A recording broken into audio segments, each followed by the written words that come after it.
Hello viewers, আসসালামু আলাইকুম।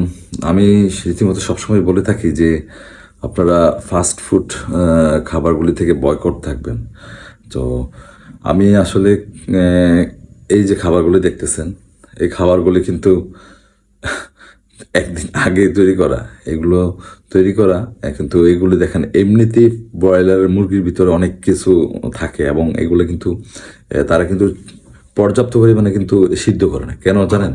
কারণ পুরোপুরি যদি ভেজে নিয়ে আসে তাহলে কিন্তু রাখতে পারবে না। কারণ তারা কিন্তু চায় যে এগুলা যদি বিক্রি না হয় এগুলা যেন থেকে যায় এক। আর দ্বিতীয়ত হচ্ছে এগুলো যদি আবার আপনারা মানে বিক্রি করতে হয় নতুন করে, তাহলে কিন্তু আবার ভাজতে হবে এগুলাকে। তো এই খাবারগুলো যদি আবার ভাজতে হয় তাহলে তো পুরোপুরি ভাজা যাবে না।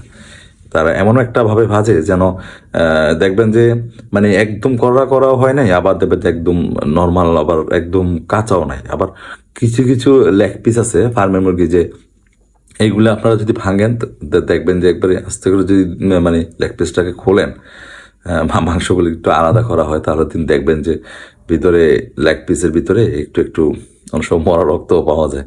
তো আমি সবসময় আপনাদেরকে সাজেস্ট করি এই জিনিসটা, যে আপনারা ফাস্ট ফুড থেকে দূরে থাকবেন। ফাস্ট ফুড এগুলো কিন্তু ক্ষতিকর, যথেষ্ট ক্ষতিকর। আপনারা দূর দূরান্তে গেলে একটা আপেল নিয়ে যান, দুইটা কমলা নিয়ে যান, এক খালি কলা নিয়ে যান, একটা বিস্কিটের প্যাকেট নিয়ে যান। ভাই, এইগুলিই খেতে হবে এমন কোনো কথা আছে?